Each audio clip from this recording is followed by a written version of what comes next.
Hello guys, कैसे हो आप सब लोग। हम उम्मीद करते हैं कि आप सब लोग अच्छे होंगे। चलिए, हमारी ये चौथी टेस्ट सीरीज है।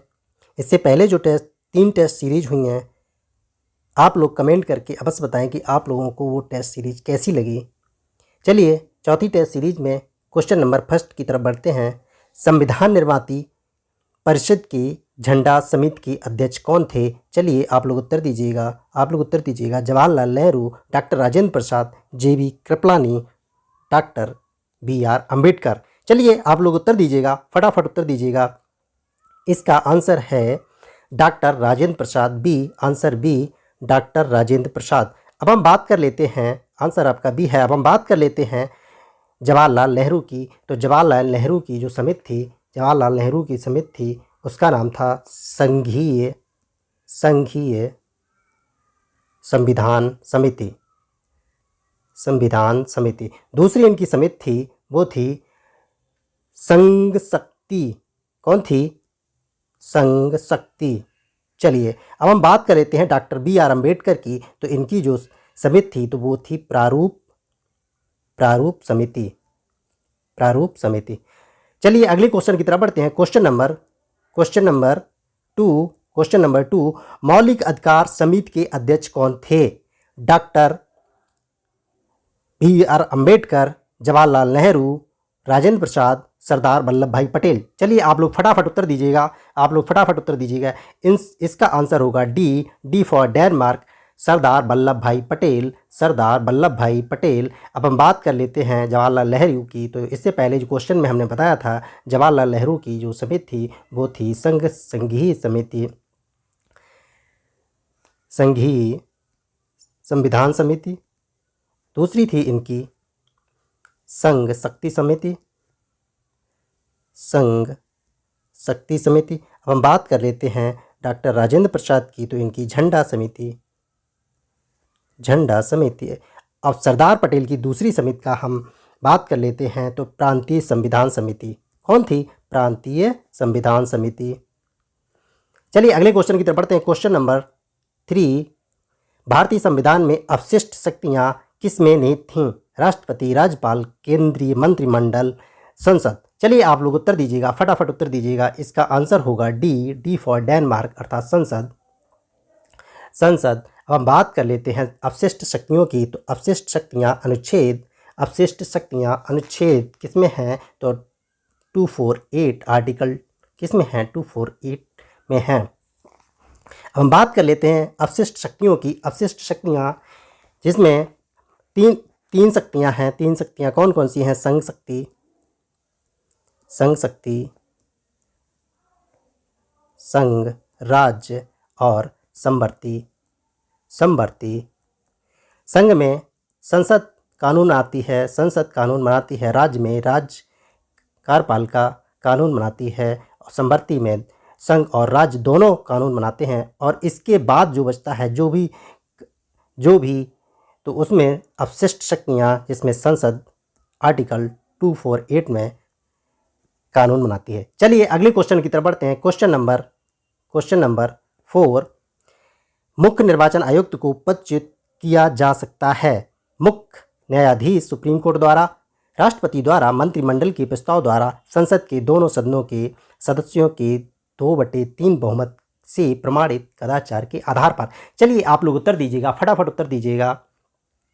चलिए, इसका आंसर होगा डी। संसद के दोनों सदनों के सदस्यों के 2/3 बहुमत से प्रमाणित कदाचार के आधार पर। चलिए, अगले क्वेश्चन की तरफ बढ़ते हैं। क्वेश्चन नंबर 5, जवाहरलाल नेहरू द्वारा 2 अक्टूबर 1959 को पंचायती राज का प्रारंभ कहाँ किया गया था? चलिए, आप लोग उत्तर दीजिएगा। नागौर, सीकर, साबरमती, नागपुर। चलिए, फटाफट उत्तर दीजिएगा। इसका आंसर होगा नागौर, जो कि राजस्थान में स्थित है। कहाँ पर स्थित है? राजस्थान में स्थित है। इसका आंसर ए फॉर अमेरिका। चलिए, अगले क्वेश्चन की तरफ बढ़ते हैं। क्वेश्चन नंबर 6, बंद अर्थव्यवस्था से आप क्या समझते हैं? निर्यात बंद, आयात निर्यात बंद और आयात बंद नियंत्रित पूंजी। चलिए, आप लोग फटाफट उत्तर दीजिएगा। इसका आंसर बताइएगा आप लोग। इसका आंसर होगा बी, आयात निर्यात बंद। क्या होगा? बंद अर्थव्यवस्था में आयात निर्यात अर्थात किसी दूसरे देश के साथ आयात निर्यात बंद हो जाता है। चलिए उसी को हम बंद अर्थव्यवस्था कहते हैं। चलिए अगले क्वेश्चन की तरफ बढ़ते हैं। क्वेश्चन नंबर 7, निम्न में से लोगों की क्या समस्या है? पूंजी का अभाव, विपणन, जानकारी का अभाव, सी कच्चे माल का अभाव, डी उपरोक्त सभी। चलिए आप लोग उत्तर दीजिएगा। इसका आंसर होगा डी उपरोक्त सभी। चलिए अगले क्वेश्चन की तरफ बढ़ते हैं। क्वेश्चन नंबर 8, उद्योगों के विकास तथा औद्योगिकरण की राजनीतिक इस योजना का अंग थी।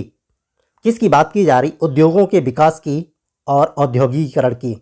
चलिए आप लोग उत्तर दीजिएगा। चतुर्थ पंचवर्षीय योजना, प्रथम पंचवर्षीय योजना, तृतीय पंचवर्षीय योजना, पांचवी पंचवर्षीय योजना। चलिए आप लोग उत्तर दीजिएगा, फटाफट उत्तर दीजिएगा। इसका आंसर होगा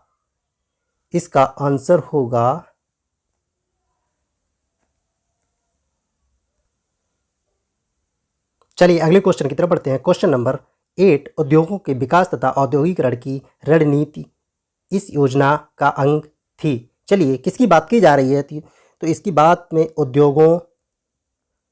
उद्योगों का विकास तथा औद्योगिकरण की बात की जा रही है। तो ये किससे संबंधित है? तो ये द्वितीय ऑप्शन डी। तो द्वितीय पंचवर्षीय किसमें? सेकेंड पंचवर्षीय योजना के अंतर्गत। अब ये सेकेंड पंचवर्षीय योजना कब हुई थी? तो ये 1956 से 1961 के बीच हुई थी। इस किसके आधार पर थी? तो ये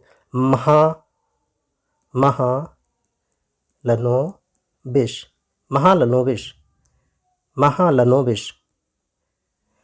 अब हम बात कर लेते हैं प्रथम पंचवर्षीय योजना की। तो प्रथम पंचवर्षीय योजना 1951 से 1956 तक, इसकी जो रूपरेखा तैयार की थी तो उन्होंने हैरात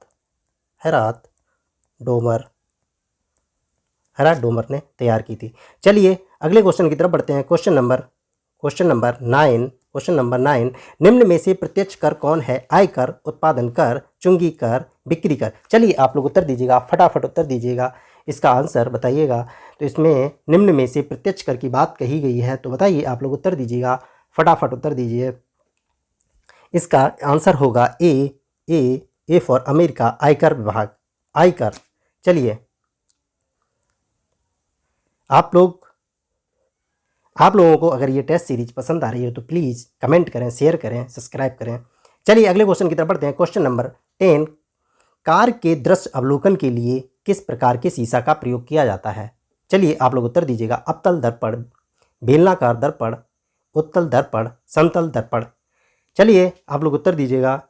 इसका आंसर होगा सी, उत्तल दर्पण। अगर हम उत्तल दर्पण की बात कर लेते हैं तो उत्तल दर्पण में हमेशा प्रतिबिंब कैसा बनता है? तो प्रतिबिंब बनता है आभासी। कैसा बनता है? आभासी, सीधा और वस्तु से छोटा बनता है। अब हम बात कर लेते हैं अवतल दर्पण की। तो अवतल दर्पण में प्रतिबिंब कैसा बनता है? तो प्रतिबिंब बनता है वास्तविक, उल्टा और वस्तु से बड़ा बनता है। कैसा बनता है? वस्तु से बड़ा बनता है। चलिए अगले क्वेश्चन की तरफ बढ़ते हैं। क्वेश्चन नंबर 11, दीर्घ रेडियो तरंगें पृथ्वी की किस सतह से परावर्तित होती हैं? क्षोभ मंडल, आयन मंडल, समताप मंडल, डी बहिर्मंडल। चलिए आप लोग उत्तर दीजिएगा। क्षोभ मंडल, आयन मंडल, समताप मंडल और बहिर्मंडल। चलिए इसका आंसर होगा B ion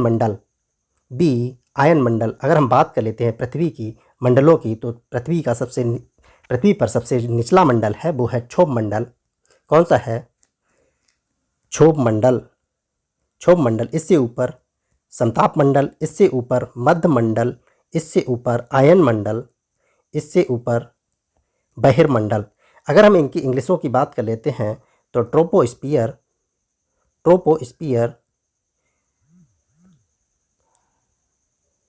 stratosphere, मीसोस्फियर, ionosphere, exosphere. चलिए सबसे नीचे जो मंडल है वो क्षोभ मंडल। कौन सा है, क्षोभ मंडल। सबसे ऊपर जो मंडल है वो है बहिर्मंडल। चलिए अगले क्वेश्चन की तरफ बढ़ते हैं। क्वेश्चन नंबर 12 निम्न में से किस पौधे में फूल नहीं होते हैं, कटहल, गूलर, ऑर्किड, फर्न। चलिए आप लोग उत्तर दीजिएगा, फटाफट उत्तर दीजिएगा। इसमें आंसर होगा D for Denmark, fern, D fern. चलिए अगले क्वेश्चन की तरफ बढ़ते हैं। क्वेश्चन नंबर 13 पोलियो के टीके की खोज किसने की। चलिए आप लोग उत्तर दीजिएगा, पोलियो के टीके की खोज किसने की, Alexander Fleming, John Salk, Robert Koch, Edward Jenner. चलिए आप लोग उत्तर दीजिएगा, फटाफट उत्तर दीजिएगा। इसमें आपका आंसर होगा B, John Salk. John Salk ने पोलियो के टीके की खोज की। किसकी खोज की, पोलियो के टीके की खोज की। अब बात कर लेते हैं जॉन साल्क ने ये टीके की खोज कब की, तो 1954 ईस्वी में की। जॉन साल्क कहाँ के निवासी थे, तो ये यूएसए के निवासी थे। कहाँ के थे, यूएसए के निवासी थे। अब हम बात कर लेते हैं अलेक्जेंडर फ्लेमिंग की। तो अलेक्जेंडर फ्लेमिंग ने किसकी खोज की, तो इन्होंने पेनिसिलिन की, इन्होंने पेनिसिलिन की खोज की। किसकी खोज की, पेनिसिलिन की। कब की 1929 ईस्वी में। चलिए अब हम बात कर लेते हैं रॉबर्ट कोच की। तो उन्होंने टीबी के बैक्टीरिया की खोज की, अब हम बात कर लेते हैं एडवर्ड जेनर की। तो एडवर्ड जेनर ने चेचक के टीके की खोज की। कब की, अब हम बात कर लेते हैं कब की, तो इनका 1796 में इन्होंने खोज की। चलिए अगले क्वेश्चन की तरफ बढ़ते हैं। क्वेश्चन नंबर 14 मानव शरीर में रक्त का थक्का किस विटामिन के कारण होता है, vitamin K, vitamin D, vitamin E, vitamin C. चलिए आप लोग उत्तर दीजिएगा, फटाफट उत्तर दीजिएगा। इसका आंसर होगा विटामिन के। विटामिन के आपका आंसर ए सही होगा। अब हम बात कर लेते हैं विटामिन डी की कमी से कौन सा रोग हो जाता है, तो हो जाता है सूखा रोग। विटामिन ई की कमी से विटामिन ई की कमी से कौन सा रोग होता है, तो वो होता है जनन क्षमता में कमी। अब हम बात कर लेते हैं विटामिन सी की कमी से कौन सा रोग हो जाता है, तो स्कर्वी। कौन सा रोग हो जाता है, स्कर्वी। चलिए अगले क्वेश्चन की तरफ बढ़ते हैं। क्वेश्चन नंबर 15 एक स्वस्थ व्यक्ति का सामान्य रक्तचाप कितना होता है, 150, 120, 80, 150, 100, 120। चलिए आप लोग उत्तर दीजिएगा, फटाफट उत्तर दीजिए। इसका आंसर होगा बी, 120, 120/80, 120/80। अब हम बात कर लेते हैं सामान्य रक्तचाप किससे मापा जाता है, तो ये उसका जो उपकरण है या यंत्र है वो स्फेग्नोमीटर। चलिए अगले क्वेश्चन की तरफ बढ़ते हैं। क्वेश्चन नंबर 16 बीसीजी का टीका नवजात शिशु को कितने दिन के भीतर लगवाना चाहिए। चलिए ऑप्शन ए 7 डेज, बी जन्म के तुरंत बाद, सी 48 दिन बाद, डी 6 महीने बाद। चलिए आप लोग उत्तर दीजिएगा, आप लोग फटाफट उत्तर दीजिएगा। इसका आंसर होगा बी जन्म के तुरंत बाद। जन्म के तुरंत बाद बीसीजी का टीका नवजात शिशु को लगवाना चाहिए। अब हम बात कर लेते हैं बीसीजी के टीके की। तो बीसीजी का फुल फॉर्म होता है bacillus complete क्यूरेन, bacillus complete Guérin. चलिए ये जो टीका है किसके लिए होता है, तो ये तपेदिक या क्षय रोग, तपेदिक रोग या क्षय रोग या टीबी के बचाव के लिए ये टीका लगवाना चाहिए। चलिए अगले क्वेश्चन की तरफ बढ़ते हैं। क्वेश्चन नंबर 17 बाइटस रोग शरीर के किस भाग को प्रभावित करता है, गुर्दा, हृदय, लीवर या फेफड़ा। चलिए आप लोग उत्तर दीजिएगा। इसका आंसर होगा ए गुर्दा। चलिए अगले क्वेश्चन की तरफ बढ़ते हैं। क्वेश्चन नंबर 18 पादप कोशिका जंतु कोशिका से किस प्रकार भिन्न होती है, माइटोकॉन्ड्रिया, कोशिका भित्ति, जीवद्रव, कोशिका केंद्रक। चलिए आप लोग उत्तर दीजिएगा, आप लोग फटाफट उत्तर दीजिएगा। इसका आंसर होगा बी कोशिका भित्ति। अगर आप लोगों को ये सीरीज़ अच्छी लग रही हो तो please comment, share and subscribe जरूर करें। चलिए अगले क्वेश्चन की तरफ बढ़ते हैं। Question number 19। मानव शरीर में पाचन का अधिकांश भाग किस अंग में संपन्न होता है? अग्नाशय, छोटी आंत, आमाशय, बड़ी आंत। चलिए आप लोग उत्तर दीजिएगा। इसका आंसर होगा बी छोटी आंत। मानव शरीर में पाचन का अधिकांश भाग में पाचन संपन्न होता है तो वो होता है छोटी आंत। इसका आंसर बी होगा, छोटी आंत। चलिए क्वेश्चन नंबर 20 की तरफ बढ़ते हैं। Question number 20। शरीर में माइक्रोसोम की संख्या कितनी होती है? 23, 46, 44, 45। चलिए आप लोग उत्तर दीजिएगा, फटाफट उत्तर दीजिएगा। अब बात की जा रही है कितनी होती है, संख्या कितनी होती है, क्रोमोसोम की संख्या कितनी होती है, तो वो होती है 46। आपका आंसर होगा बी 46। अगर जोड़ी की बात कर ली जाए तो कितने जोड़ी की बात की जाए तो 23 जोड़ी क्रोमोसोम होते हैं। अब हम बात कर लेते हैं पुरुषों में, तो पुरुषों में 22 प्लस एक्स 22 प्लस वाई। महिलाओं की बात कर लेते हैं तो 22 प्लस एक्स, तो ये हो गए आपके 46। इन दोनों को पुरुषों में मिलाकर के 46 और इधर ये महिलाओं को मिलाकर के 46। चलिए हम उम्मीद करते हैं कि आप लोगों को ये टेस्ट सीरीज़ पसंद आ रही होगी। अगर पसंद आ रही हो तो प्लीज़ एक बार कमेंट करके बताएं कि हमारे क्वेश्चनों का जो प्रकृति है वो किस प्रकार की है। चलिए, और मैं लास्ट में यही बात कहूँगा कि please share, subscribe and comment अवश्य करें। Thank you.